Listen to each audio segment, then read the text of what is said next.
Agosto de 1955. Los Ángeles, California. Una ambulancia avanzaba por las calles del Hospital Cedars of Lebanon con las sirenas apagadas, como si el silencio pudiera proteger al hombre que yacía dentro de la dignidad que ya había perdido. Lee J. Cobb, uno de los actores más respetados del teatro americano, el hombre que había dado vida a Willy Loman en el escenario del Morosco Theater, estaba muriendo. Su corazón, ese órgano que había latido con tanta fuerza durante 1400 representaciones de Death of a Salesman, finalmente se había rendido. Los paramédicos trabajaban con urgencia silenciosa, mientras el vehículo giraba hacia la entrada de emergencias. El actor tenía 43 años, aunque su rostro mostraba las arrugas de un hombre que había vivido varias vidas en una sola existencia. El ataque cardíaco lo había golpeado mientras filmaba The Houston Story en los estudios de Columbia Pictures. Un momento estaba parado frente a las cámaras, interpretando a otro de esos personajes ásperos que Hollywood le asignaba con tanta frecuencia. Y al siguiente estaba en el suelo, agarrándose el pecho, mientras el equipo de producción gritaba por ayuda. Gene Barry, su compañero de reparto, fue el primero en llegar a su lado. El director William Castle detuvo el rodaje inmediatamente.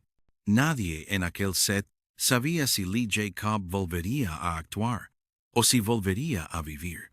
La producción quedó suspendida indefinidamente.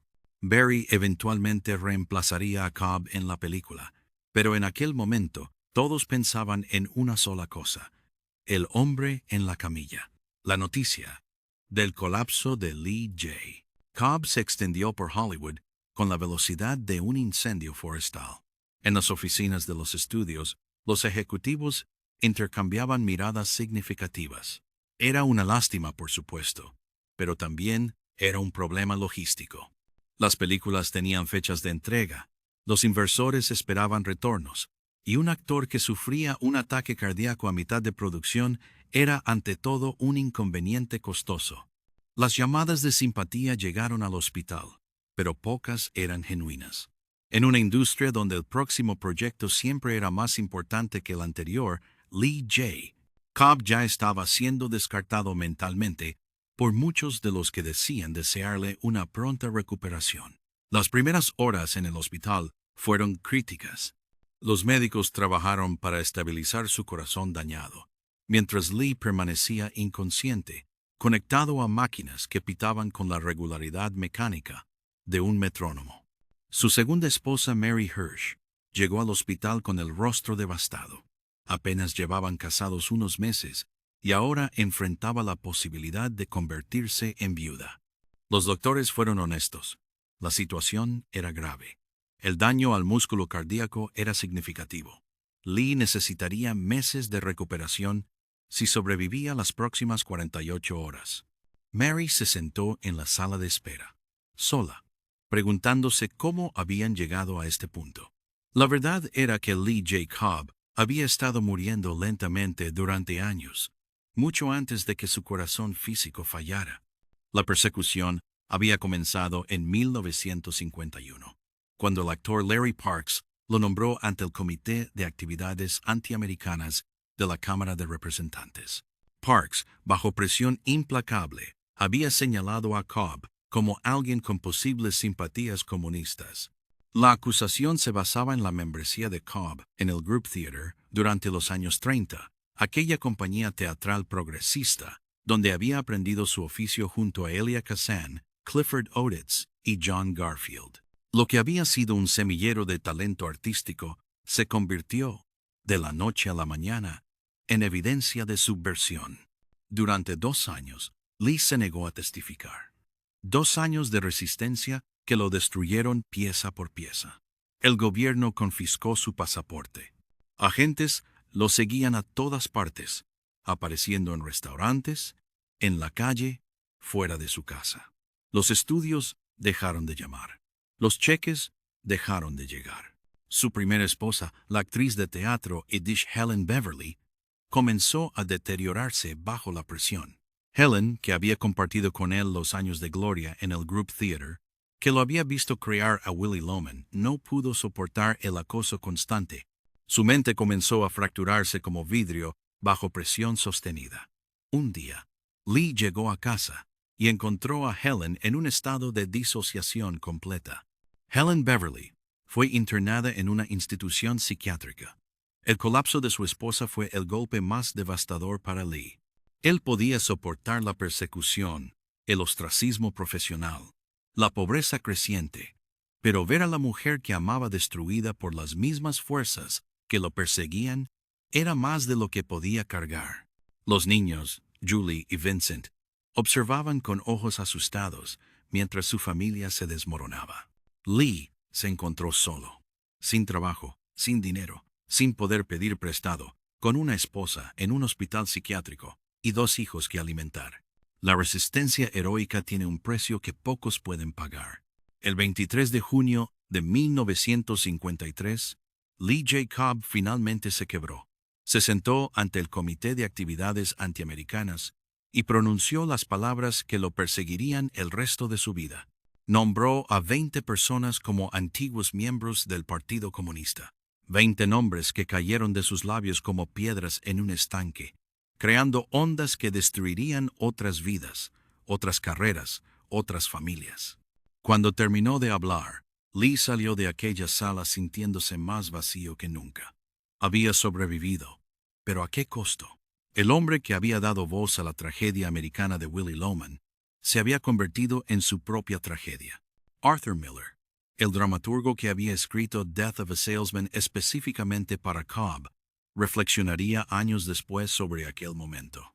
Miller, que se negó a nombrar nombres y enfrentó sus propias consecuencias, escribió en sus memorias que no podía evitar pensar en Lee Cobb como más una víctima patética que un villano. Lo describió como un gran actor torpe, que simplemente quería actuar, que nunca había pedido ser un héroe, y que era una de las mejores pruebas que conocía de la brutalidad sin sentido del comité hacia los artistas. Miller entendía algo que pocos comprendían. Lee no era político, era un actor. Un actor atrapado en una tormenta que no había creado. Después de testificar, Cobb trabajó con Elia Kazan en On the Waterfront. Kazan también había testificado, también había nombrado nombres. La película, protagonizada por Marlon Brando, contaba la historia de un hombre que informa sobre la corrupción sindical ante un comité del Congreso. Para muchos, era una apología del acto de delatar, una justificación artística de lo que Kazan y Cobb habían hecho. Lee interpretó a Johnny Friendly, el brutal jefe sindical corrupto. Su actuación le valió su primera nominación al Oscar. Pero el reconocimiento llegó manchado de ironía.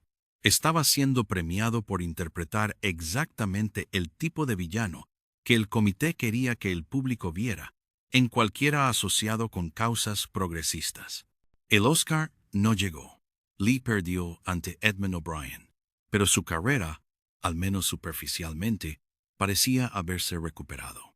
Siguieron papeles importantes. El juez sabio en The Man in the Gray Flannel Suit, el psiquiatra compasivo en The Three Faces of Eve. Y luego vino el papel que muchos consideran su mejor trabajo cinematográfico, el jurado número 3 en 12 Angry Men, de Sidney Lumet. En aquella sala de deliberación sofocante, Lee canalizó toda su rabia acumulada, todo su dolor, toda su culpa, en un personaje que se niega a ver la verdad hasta que ya no puede evitarla. Los críticos notaron que entre aquel elenco estelar, Cobb entregó la actuación más poderosa, pero por dentro, Lee estaba destruido. El peso de lo que había hecho, los nombres que había pronunciado, las vidas que había alterado, todo eso vivía dentro de él como un tumor que crecía con cada día que pasaba. Bebía más de lo que debía. Dormía menos de lo necesario. Su cuerpo comenzó a protestar contra el estrés constante. Y entonces, en agosto de 1955, mientras interpretaba otro papel en otra película olvidable, su corazón simplemente dejó de cooperar. El órgano que había latido durante 43 años de luchas, triunfos, traiciones y remordimientos, finalmente exigió su rendición. En el hospital, Los días se convirtieron en semanas. Leigh permanecía en cama, débil, sin saber si volvería a trabajar, sin saber si quería volver a trabajar. Las cuentas médicas se acumulaban como hojas de otoño. Mary hacía lo que podía, pero los recursos se agotaban rápidamente. Los pocos amigos que quedaban en Hollywood mantenían su distancia. Nadie quería asociarse demasiado con un hombre que había testificado, pero tampoco con un hombre que había sido perseguido. Lee Cobb existía en un limbo social, donde la simpatía era abstracta y la ayuda concreta era inexistente. Hasta que un día, algo cambió. La enfermera entró en la habitación de Lee con una expresión de desconcierto. Alguien había pagado todas sus cuentas médicas. No una parte, todas. Desde los procedimientos de emergencia hasta los medicamentos diarios, desde las consultas especializadas hasta la habitación privada, todo. Lee preguntó quién había sido, pero la enfermera no tenía esa información. El pago había llegado de manera anónima, a través de un abogado que se negó a revelar la identidad de su cliente. Lee miró a Mary, buscando alguna explicación, pero ella estaba tan sorprendida como él. Al día siguiente, llegaron las flores, docenas de arreglos que transformaron la habitación gris del hospital en algo parecido a un jardín. Con las flores llegaron libros, los clásicos que Lee amaba, primeras ediciones cuidadosamente seleccionadas. Luego llegaron las delicias, comidas preparadas por los mejores restaurantes de Los Ángeles, reemplazando la comida insípida del hospital. Y con cada entrega, la misma respuesta a las preguntas de Lee, anónimo. El benefactor invisible parecía conocer exactamente lo que Lee necesitaba, exactamente lo que le traería consuelo en su momento más oscuro. Una semana después del primer pago misterioso, Frank Sinatra entró en la habitación de Lee J. Cobb, el cantante más famoso de América, el hombre que había resurgido de sus propias cenizas solo 2 años antes con From Here to Eternity. Se sentó junto a la cama del actor caído y simplemente comenzó a hablar. No había cámaras, no había prensa, nadie sabía que Sinatra estaba allí. Frank habló de música, de cine, de las calles de Nueva York donde ambos habían crecido en familias de inmigrantes. Habló de segundas oportunidades y de la capacidad del ser humano para reinventarse. Y antes de irse, Frank miró a Lee directamente a los ojos y le dijo algo que el actor nunca olvidaría. Frank Sinatra le dijo a Lee J. Cobb que sus mejores actuaciones aún estaban por venir, que el talento que había mostrado en Death of a Salesman, en On the Waterfront, en 12 Angry Men, era apenas el comienzo de lo que podía lograr, que el corazón que había fallado podía sanar y que el espíritu que parecía quebrado podía fortalecerse. Lee, con lágrimas en los ojos, preguntó por qué. ¿Por qué Frank Sinatra, un hombre que apenas conocía, estaba haciendo todo esto por él? La respuesta de Sinatra fue simple y devastadora en su honestidad. Porque me gusta cómo actúas. Frank Sinatra regresó al día siguiente, y al día siguiente de ese. Durante semanas, mientras Lee se recuperaba lentamente, Sinatra apareció en su habitación con la regularidad de un ritual sagrado. A veces traía vino italiano de contrabando, que los doctores fingían no ver.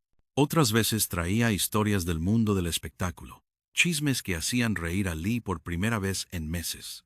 Y siempre, siempre, traía esa convicción inquebrantable de que Lee J.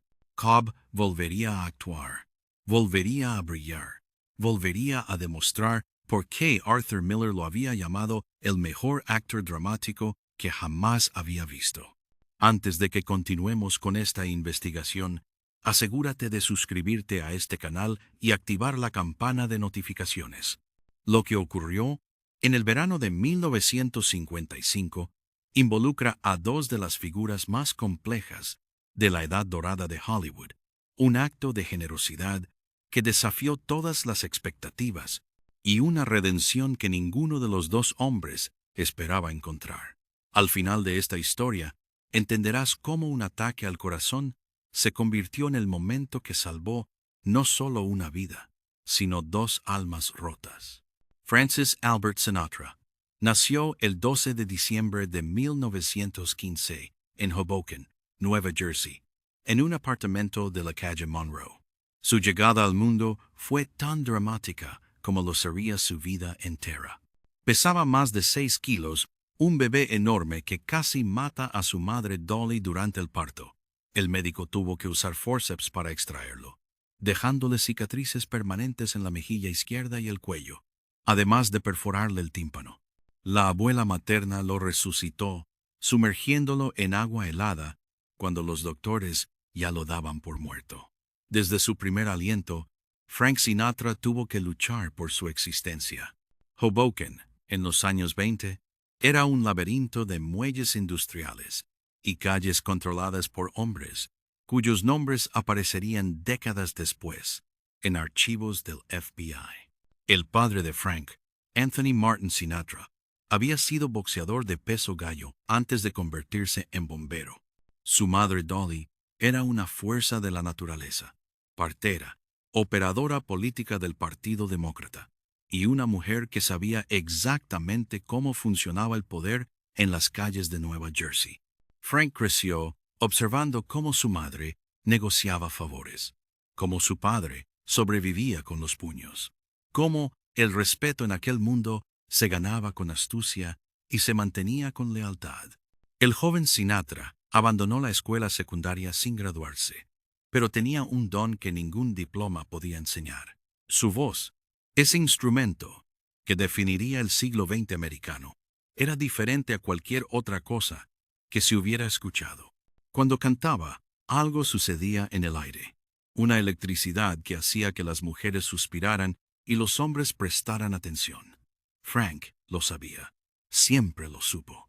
Después de ver a Bing Crosby actuar en el Loew's Journal Square de Jersey City, el adolescente Sinatra tomó una decisión que cambiaría la historia de la música popular. Él también sería cantante. No importaba cómo, no importaba cuánto tiempo tomara. Su madre Dolly no aprobaba inicialmente la decisión. Ella había trabajado duro para que su único hijo tuviera oportunidades que ella nunca tuvo, y verlo perseguir algo tan incierto como una carrera musical la frustraba profundamente. Pero Dolly también era una mujer práctica, y cuando vio la determinación en los ojos de su hijo, hizo lo que siempre hacía: usó sus conexiones. Habló con las personas correctas, movió las palancas necesarias, y gradualmente las puertas comenzaron a abrirse para Frank. Era una lección que él nunca olvidaría.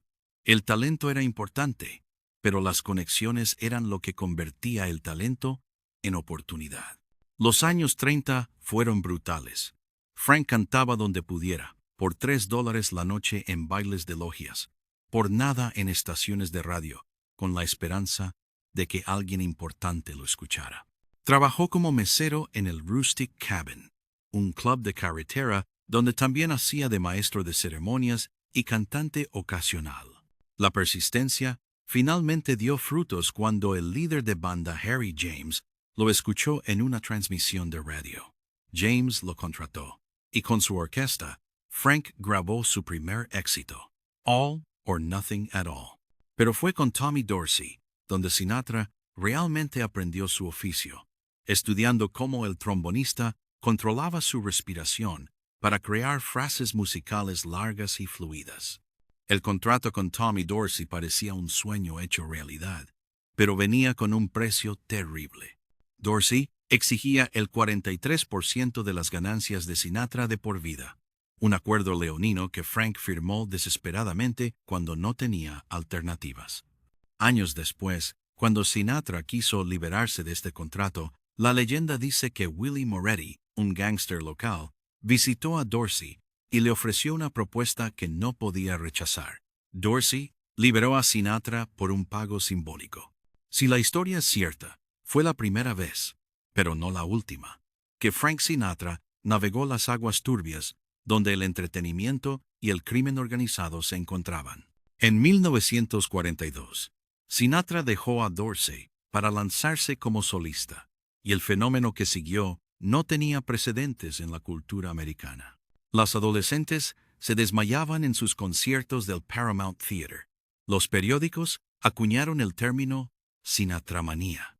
Frank se convirtió en la primera estrella pop moderna, décadas antes de que existiera el concepto. Pero con la fama vinieron los enemigos. Los columnistas de chismes lo atacaban constantemente. Los rumores sobre sus conexiones con el crimen organizado comenzaron a circular. Y luego, a principios de los años 50, todo se derrumbó. La voz de Sinatra comenzó a fallar. Una hemorragia en las cuerdas vocales lo dejó incapaz de cantar con la pureza que lo había definido. Su matrimonio con Nancy Barbato se disolvió públicamente mientras su romance con Ava Gardner llenaba los tabloides. Columbia Records lo abandonó. Su programa de televisión fue cancelado. Las películas dejaron de llegar. Para 1952, Frank Sinatra, el hombre que había sido la voz de una generación, estaba cantando en clubes de segunda categoría por $50 la noche. Los mismos críticos que lo habían adorado ahora escribían su obituario profesional. La resurrección comenzó con una obsesión. Frank leyó la novela From Here to Eternity de James Jones y se convenció de que había nacido para interpretar a Angelo Maggio, el soldado italiano-americano condenado a una muerte trágica. El problema era que nadie en Hollywood lo tomaba en serio como actor dramático. El jefe de Columbia Pictures, Harry Cohn, se burló de la idea, pero Frank no se rindió. Se sometió a pruebas de pantalla. Aceptó un salario de $8,000, una fracción de lo que normalmente cobraba. Y Ava Gardner, que conocía a las personas correctas, intercedió en su nombre. La leyenda dice que hubo intervención de amigos poderosos del mundo criminal. La verdad probablemente sea más simple. Frank quería ese papel más que nada en el mundo, y esa desesperación se tradujo en una audición inolvidable. From Here to Eternity se estrenó en 1953 y cambió todo. La interpretación de Sinatra como Maggio era desgarradora, auténtica, completamente diferente a cualquier cosa que hubiera hecho antes. Ganó el Oscar al mejor actor de reparto, el Golden Globe, y reclamó su lugar en Hollywood no como un cantante que actuaba, sino como un actor serio. Ernest Borgnine, quien interpretaba al sádico sargento Fatso que mata a Maggio en la película, recordaría años después que tanto él como Sinatra estaban aterrorizados durante la filmación. Ambos tenían algo que demostrar. Ambos estaban luchando por sus carreras, y ambos entregaron actuaciones que definirían sus legados. Lo que pocos sabían sobre Frank Sinatra era su generosidad casi compulsiva. Detrás del temperamento explosivo, detrás de la imagen de tipo duro, había un hombre que no podía soportar ver a otros sufrir sin hacer algo al respecto. Tom Dreesen, el comediante que fue su acto de apertura durante 13 años, contaría historias de cómo Frank leía los periódicos cada mañana buscando casos de personas en necesidad. Si veía un artículo sobre un niño con tumor cerebral cuya madre trabajadora no podía pagar las cuentas médicas, al día siguiente, alguien entregaba un cheque anónimo. Si escuchaba de un actor veterano caído en desgracia, aparecían oportunidades de trabajo de la nada. La generosidad de Sinatra no buscaba reconocimiento. De hecho, lo evitaba activamente. Cuando Bela Lugosi, el legendario Drácula, murió tan pobre que su familia no podía pagar el funeral, Frank cubrió todos los gastos sin que nadie lo supiera hasta años después. Cuando el golfista profesional Ken Venturi le contó sobre una familia que no podía pagar las cuentas médicas de su hijo en el Eisenhower Medical Center, Frank hizo que alguien se encargara antes de que la familia supiera lo que había pasado. Era como si la riqueza y la fama fueran para él no un fin, sino una herramienta para corregir injusticias que otros no podían abordar. Frank Sinatra apenas conocía a Lee J. Cobb cuando decidió salvarlo. Se habían cruzado en eventos de Hollywood, quizás intercambiado algunas palabras en fiestas donde ambos eran invitados, pero no eran amigos, no tenían historia compartida. Lo que Frank vio en Lee fue algo más profundo, un hombre destruido por las mismas fuerzas que casi lo habían destruido a él. Sinatra entendía lo que significaba tocar fondo. Entendía lo que significaba que el mundo te diera la espalda. Y entendía, quizás mejor que nadie, lo que significaba necesitar una segunda oportunidad cuando nadie estaba dispuesto a dártela. Cuando Lee fue dado de alta del hospital, descubrió que no tenía a dónde ir. Su apartamento había sido abandonado durante la hospitalización. Las facturas impagas habían resultado en desalojo. Frank Sinatra lo llevó a su propia casa. Durante semanas, Lee J. Cobb vivió bajo el techo de Sinatra, recuperándose física y emocionalmente mientras Frank se aseguraba de que tuviera todo lo que necesitaba.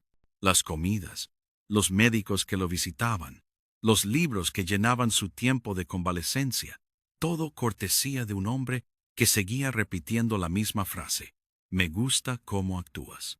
Eventualmente, Frank encontró un apartamento lujoso para Lee y pagó el alquiler por adelantado. Contrató a personas para que se aseguraran de que el actor tuviera todo lo necesario durante su recuperación. Y cuando Lee estuvo lo suficientemente fuerte para considerar volver a trabajar, Sinatra comenzó a hacer llamadas. En una industria donde la reputación lo era todo, donde un nombre manchado podía significar el fin de una carrera, Frank Sinatra puso su propio nombre en la línea para vouchar por Lee J. Cobb, no porque tuviera algo que ganar, sino porque creía que el talento merecía una oportunidad. Años después, Ernest Borgnine compartiría la historia en una entrevista con el escritor James Kaplan. Borgnine había conocido a ambos hombres. Había trabajado con Sinatra en From Here to Eternity. Entendía el mundo en el que operaban. Cuando Kaplan mencionó lo que Frank había hecho por Lee, Borgnine asintió con reverencia. Era ese tipo de persona, dijo. Nunca dijo una palabra. Simplemente pagó por todo y boom. Cuando le preguntaron por qué, dijo: porque me gusta cómo actúas. Borgnine hizo una pausa antes de agregar: ¿no es eso maravilloso? Lee J. Cobb resurgió, lentamente al principio, con papeles pequeños, mientras reconstruía su fuerza y su confianza. Pero los directores que lo contrataban descubrían lo que Arthur Miller siempre había sabido. Lee era un actor de una intensidad rara, capaz de transformar cualquier papel en algo memorable. En 1957, 2 años después de su ataque cardíaco, protagonizó 12 Angry Men junto a Henry Fonda. Su interpretación del jurado número 3, un hombre consumido por la rabia y el dolor que no puede admitir, fue considerada por muchos críticos como la mejor del filme. Sidney Lumet, el director, diría que entre todo ese elenco estelar, Lee entregó la actuación más poderosa. La filmación de 12 Angry Men tuvo lugar en un periodo intenso de 17 días, en un solo set que representaba la sala de deliberación del jurado. El calor era sofocante, intencional, diseñado para aumentar la tensión entre los actores. Lee Cobb canalizó cada gota de sudor, cada momento de incomodidad en su personaje. El jurado número 3 era un hombre que escondía una herida profunda, la ruptura con su propio hijo, detrás de una fachada de certeza inamovible. Para Lee, que había perdido tanto durante los años del WAC, interpretar a alguien incapaz de confrontar su propio dolor era dolorosamente personal. El mismo año, Lee interpretó al psiquiatra en The Three Faces of Eve, ayudando a Joanne Woodward a ganar su Oscar. Al año siguiente, su interpretación de Fyodor Karamazov en The Brothers Karamazov le valió su segunda nominación al Oscar. El crítico Bosley Crowther del New York Times lo describió como un monstruo de lecherías babeantes, codicias astutas y sospechas de ojos pequeños.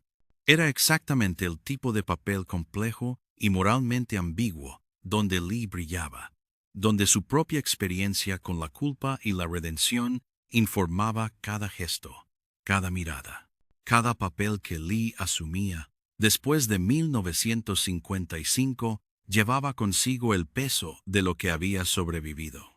No podía separar completamente al actor del hombre, y quizás no quería hacerlo. Las experiencias de persecución, traición, casi muerte y redención habían dejado marcas en su alma que se filtraban en cada personaje que interpretaba. Los directores lo notaban. Sus compañeros actores lo sentían. Había algo en la forma en que Lee miraba, en la forma en que pausaba antes de una línea crucial, que comunicaba una profundidad que no se podía enseñar en ninguna escuela de actuación. En 1960, Lee actuó en Exodus de Otto Preminger, interpretando al líder sionista Barak Ben Canaan, un personaje basado en David Ben Gurion, para un actor judío que había sido perseguido por sus supuestas simpatías comunistas. Interpretar a uno de los fundadores del Estado de Israel tenía un significado profundamente personal. 2 años después, en How the West Was Won, Lee compartió pantalla con James Stewart, Gregory Peck y John Wayne, recibiendo crédito igual junto a las leyendas más grandes de Hollywood. El hombre que había estado muriendo en una cama de hospital 7 años antes, ahora estaba en la cima de su profesión. John Wayne y Frank Sinatra tenían una relación complicada. Políticamente, estaban en extremos opuestos durante la mayor parte de sus carreras. Wayne era un conservador vocal, un feroz anticomunista que había apoyado activamente al Comité de Actividades Antiamericanas. Sinatra había sido liberal en su juventud, asociado con causas progresistas que Wayne despreciaba. En 1960, cuando Sinatra contrató al guionista Albert Maltz, uno de los Hollywood 10, que había sido encarcelado por desacato al Congreso, Wayne explotó públicamente. No creo que Sinatra sea comunista, dijo Wayne a la prensa, pero contrató a un comunista para escribir un guión que a los comunistas les habría encantado. La controversia de Maltz reveló las tensiones profundas que existían en Hollywood, incluso años después del fin del macartismo. Sinatra había contratado a Maltz para escribir The Execution of Private Slovik, la historia del único soldado americano ejecutado por deserción desde la Guerra Civil. Era exactamente el tipo de proyecto polémico que atraía a Frank, pero la reacción fue inmediata y brutal. Hedda Hopper, la poderosa columnista de chismes, movilizó a sus 35 millones de lectores contra Sinatra. Los periódicos Hearst publicaron titulares sobre una posible investigación del Senado sobre rojos en Hollywood. La presión fue tan intensa que Sinatra finalmente tuvo que despedir a Maltz. Joseph Kennedy, el padre de JFK, intervino personalmente para convencer a Sinatra de que abandonara el proyecto. Kennedy, que tenía sus propias simpatías fascistas documentadas, estaba preocupado de que la asociación de su hijo con Sinatra, combinada con la controversia de Maltz, pudiera dañar la campaña presidencial. Peter Lawford, cuñado de Kennedy y miembro del Rat Pack de Sinatra, sirvió como intermediario. Frank, que había trabajado tan duro por la candidatura de Kennedy, tuvo que tragarse su orgullo y ceder. La ironía no se le escapaba. El mismo sistema que había destruido a Lee J. Cobb seguía operando, solo con diferentes actores en diferentes papeles. La tensión casi llegó a los golpes en un evento benéfico de Hollywood. Sinatra se bajó del escenario cuando Wayne se acercó al micrófono. Más tarde, Frank confrontó a Wayne directamente. «Pareces estar en desacuerdo conmigo», le dijo. Wayne, que medía casi 2 metros y tenía décadas de experiencia interpretando tipos duros, respondió con calma. «Relájate, Frank. Podemos hablar de esto después». Sinatra insistió en hablar en ese momento. Los amigos de Frank tuvieron que intervenir antes de que la situación escalara. Wayne diría después que se alegró de que los separaran, porque habría odiado tener que aplanar a Frank. Pero el tiempo tiene una forma de suavizar incluso las enemistades más intensas. A medida que pasaban los años, Wayne se movió ligeramente hacia el centro mientras Sinatra se movía hacia la derecha. Descubrieron que tenían más en común de lo que habían pensado. Ambos eran patriotas a su manera. Ambos valoraban la lealtad sobre casi cualquier otra cosa. Y ambos, en el fondo, respetaban el talento genuino cuando lo veían. Barbara Sinatra, la última esposa de Frank, recordaría años después que eran amigos. No sé por qué, porque eran completamente diferentes en casi todo, pero se querían mucho y bromeaban constantemente. Cuando John Wayne fue diagnosticado con cáncer terminal en 1979, Frank Sinatra fue uno de los primeros en responder. Proporcionó una declaración firmada apoyando la legislación para otorgar a Wayne la Medalla de Oro del Congreso, la más alta distinción civil del país. Junto con Gregory Peck, Kirk Douglas, James Stewart y Katharine Hepburn, Sinatra testificó ante el Congreso sobre el legado de Wayne. John Wayne es en verdad un hombre estrellado que con orgullo saludamos, dijo Sinatra, usando palabras del himno nacional americano para describir a un hombre que había sido su adversario. Sinatra y Barbara visitaron a Wayne en el hospital durante sus últimos días. Salieron devastados por lo que vieron. El hombre que había encarnado la fuerza americana, reducido a una sombra de sí mismo. Wayne murió el 11 de junio de 1979. En el funeral, entre los cientos de estrellas y políticos que asistieron, Frank Sinatra estaba presente, honrando a un hombre con quien había peleado, reconciliado y finalmente respetado. La enemistad que había comenzado por política había terminado en algo parecido a la hermandad. Lee J. Cobb continuó trabajando durante los años 60 y 70 con una energía que desmentía sus problemas cardíacos. De 1962 a 1966, protagonizó la serie de televisión The Virginian, interpretando al juez Henry Garth durante 4 temporadas. El papel le proporcionó estabilidad financiera y exposición a una nueva generación de espectadores que nunca lo habían visto en el escenario del Morosco Theater. Cada semana, millones de americanos lo veían dispensar justicia en el viejo oeste, sin saber nada de las batallas que este hombre había librado en su propia vida. La televisión era un medio diferente, con su propio ritmo y sus propias demandas. Lee se adaptó con la flexibilidad de un actor que había trabajado en teatro, cine y radio. Los directores de The Virginian apreciaban su profesionalismo, su preparación meticulosa, su disposición a hacer múltiples tomas, sin quejarse. Era, en muchos sentidos, un actor de otra era, formado en las disciplinas rigurosas del group theater, trasplantado a un medio que favorecía la eficiencia sobre la perfección. Pero, incluso en los episodios más formulaicos, Lee encontraba momentos de verdad. En 1963, actuó junto a Frank Sinatra en Come Blow Your Horn, la adaptación cinematográfica de la primera obra de Neil Simon. La ironía no se le escapaba a nadie. Lee interpretaba al padre de Frank en la película, aunque en la vida real, Sinatra había sido más un padre para él que cualquier personaje ficticio. El papel que cerró el círculo llegó en 1973. William Friedkin estaba preparando The Exorcist, la adaptación de la novela de terror de William Peter Blatty. Necesitaba un actor para interpretar al teniente Kinderman, el detective que investiga los extraños acontecimientos alrededor de la niña poseída. El papel requería a alguien que pudiera proyectar autoridad y escepticismo mientras mantenía una humanidad accesible. Lee J. Cobb, a los 61 años, era perfecto. Su Kinderman se convirtió en uno de los personajes más queridos de la película, un contrapeso terrenal a los horrores sobrenaturales que lo rodeaban. Friedkin había visto a Lee en On the Waterfront y en 12 Angry Men.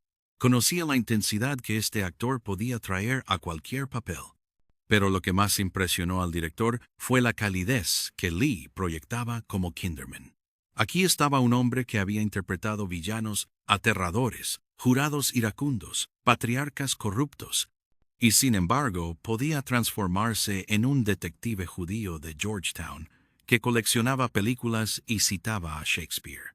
Era el rango de Lee en plena exhibición, la versatilidad de un actor que había dedicado su vida a entender la complejidad humana. The Exorcist se convirtió en un fenómeno cultural. La gente hacía fila durante horas para ver la película. Algunos vomitaban en los cines, otros se desmayaban. Los sacerdotes católicos fueron consultados sobre el aumento de solicitudes de exorcismos. En medio de todo este caos, el teniente Kinderman de Lee Cobb Se mantenía como un ancla de normalidad, un recordatorio de que incluso frente al mal absoluto, la humanidad podía mantener su curiosidad, su humor, su compasión. Lee J. Cobb murió de un ataque cardíaco el 11 de febrero de 1976 en su casa de Woodland Hills, California. Tenía 64 años.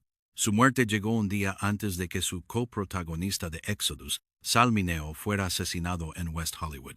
Fue enterrado en el Mount Sinai Memorial Park Cemetery de Los Ángeles, no lejos de donde había filmado tantas de sus películas más memorables. En 1981, fue inductado póstumamente en el American Theater Hall of Fame, un reconocimiento tardío del hombre que había creado a Willy Loman y había sobrevivido para actuar durante 2 décadas más. La muerte de Lee Cobb cerró un capítulo en la historia del teatro y el cine americano. Los críticos escribieron obituarios que celebraban su talento, su intensidad, su capacidad para transformarse en personajes de una complejidad extraordinaria. Pocos mencionaron los años oscuros, la persecución del Huac, el colapso que casi lo destruye, y casi nadie mencionó al hombre que lo había salvado.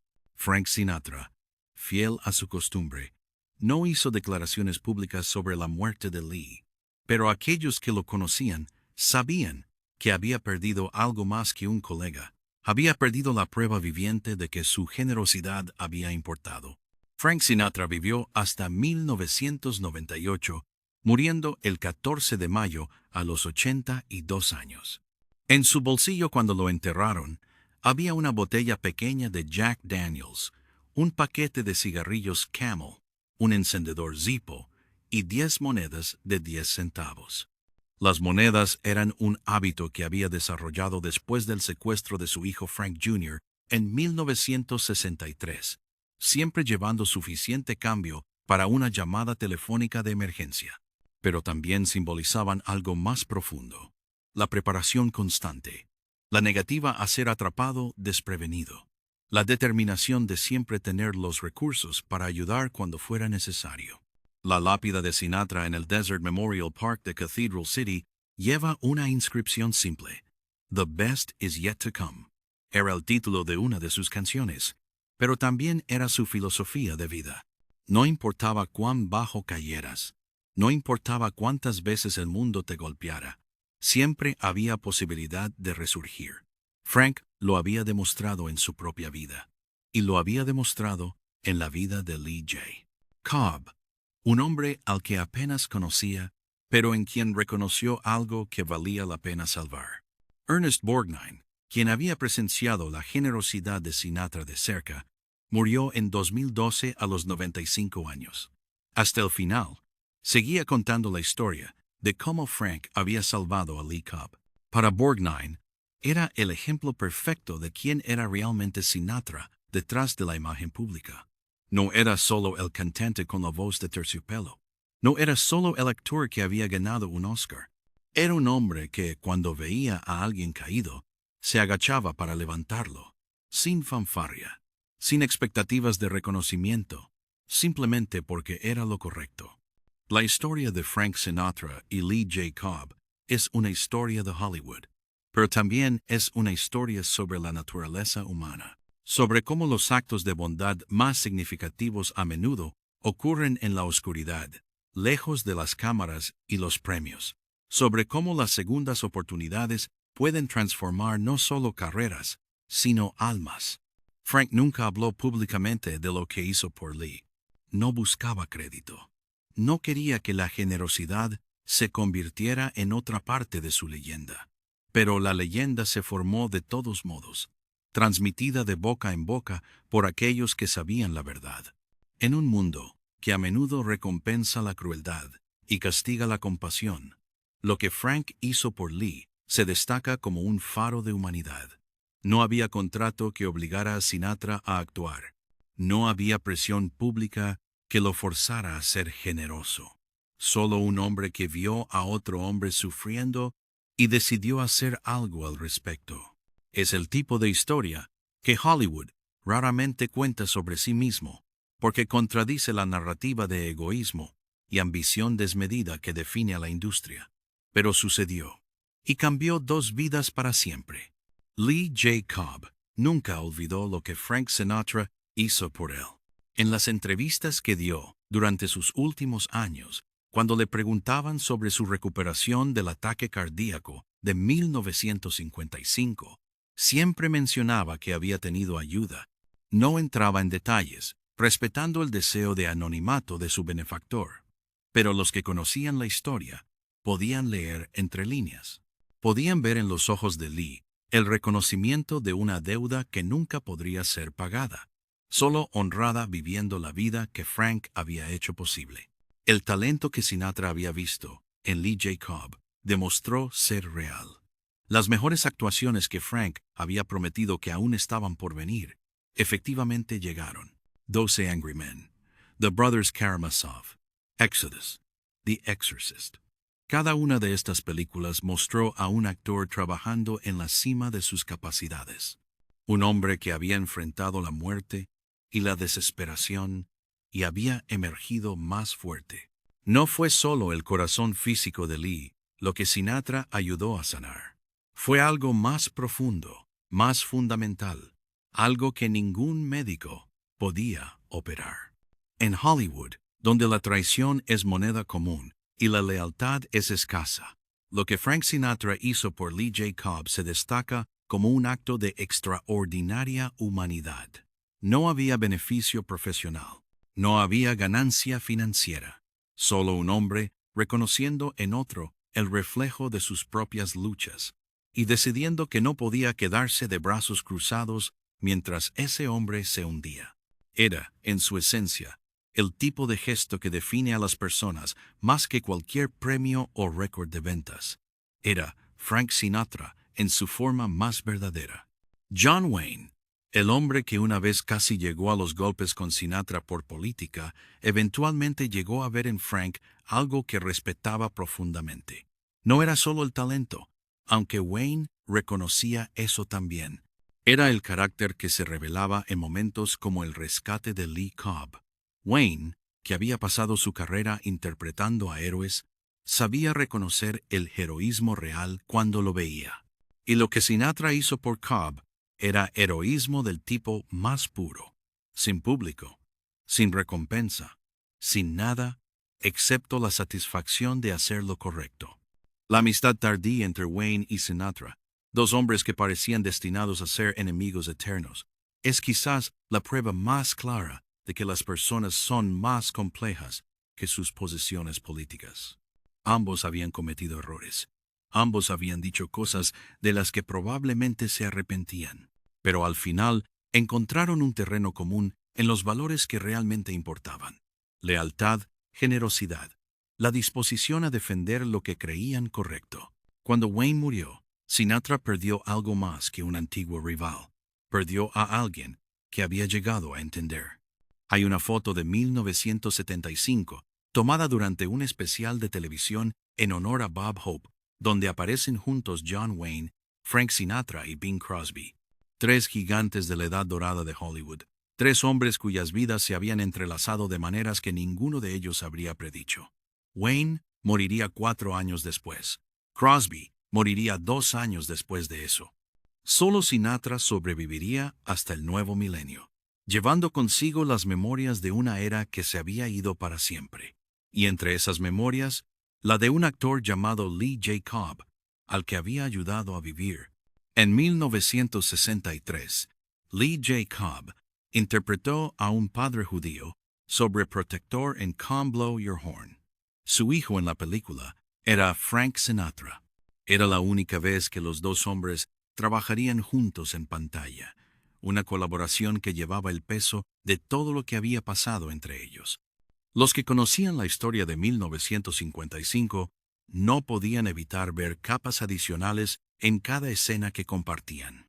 El padre preocupado por el futuro de su hijo, el hijo tratando de demostrar que puede valerse por sí mismo. Las líneas entre ficción y realidad se difuminaban de maneras que solo ellos podían apreciar. Lee recibió una nominación al Golden Globe por Come Blow Your Horn. Era su único trabajo de comedia importante, una demostración de que su rango como actor era aún más amplio de lo que la mayoría sospechaba. Frank, por su parte, entregó una de sus actuaciones más relajadas y encantadoras. Trabajar juntos, después de todo lo que habían atravesado, parecía liberar algo en ambos. No había tensión, no había resentimiento, solo dos profesionales haciendo lo que mejor sabían hacer, con una historia compartida que enriquecía cada toma. El legado de lo que Frank Sinatra hizo por Lee J. Cobb se extiende más allá de las vidas de ambos hombres. Es un recordatorio de que la fama y la fortuna, cuando se usan correctamente, pueden ser instrumentos de redención. Es una lección sobre el poder de la segunda oportunidad, sobre la importancia de extender una mano cuando alguien está caído. Y es, quizás, más que nada, una historia sobre reconocer el valor en otro ser humano, incluso cuando ese valor está oculto bajo capas de dolor, culpa y desesperación. Frank Sinatra nunca buscó ser recordado por sus actos de generosidad. Prefería que lo recordaran por su música, por las canciones que habían definido una era, por la voz que había hecho llorar y reír a millones. Pero aquellos que lo conocieron de cerca, aquellos que presenciaron los gestos silenciosos que nunca llegaron a los titulares, saben que había algo más profundo en el hombre, algo que las palabras de My Way o New York, New York no podían capturar completamente. Algo que solo se revelaba en momentos como el verano de 1955, cuando un cantante decidió salvar a un actor. Lee J. Cobb descansa ahora en el Mount Sinai Memorial Park, su legado asegurado por décadas de trabajo extraordinario en teatro y cine. Willy Loman sigue siendo interpretado en escenarios de todo el mundo, y cada actor que asume el papel camina en las huellas que Lee dejó en 1949. El jurado número 3 de 12 Angry Men sigue siendo estudiado en escuelas de actuación como ejemplo de intensidad controlada, y el teniente Kinderman de The Exorcist sigue apareciendo en las pesadillas de nuevas generaciones de espectadores. Ninguna de estas actuaciones habría existido sin lo que Frank Sinatra hizo en agosto de 1955. Sin la intervención de Sinatra, Lee J. Cobb probablemente habría muerto en aquel hospital de Los Ángeles, destruido por un corazón que había soportado demasiado. O peor, habría sobrevivido físicamente, pero permanecido destrozado espiritualmente. Otro talento desperdiciado por circunstancias más allá de su control. En cambio, vivió para actuar durante 2 décadas más, cada papel una refutación de aquellos que lo habían dado por muerto. Descansa en paz, Lee J. Cobb. Tu corazón falló 2 veces, pero tu espíritu nunca se rindió. Frank Sinatra vio algo en ti que valía la pena salvar. Y tenía razón. Las mejores actuaciones que prometió efectivamente llegaron. El hombre que creó a Willy Loman en el escenario del Morosco Theater, que confrontó a Henry Fonda en aquella sala de deliberación sofocante, que investigó horrores sobrenaturales con escepticismo compasivo, ese hombre dejó una marca indeleble en la historia del arte dramático americano. Y nada de eso habría sido posible sin la generosidad de un cantante de Hoboken que simplemente dijo: «Me gusta cómo actúas».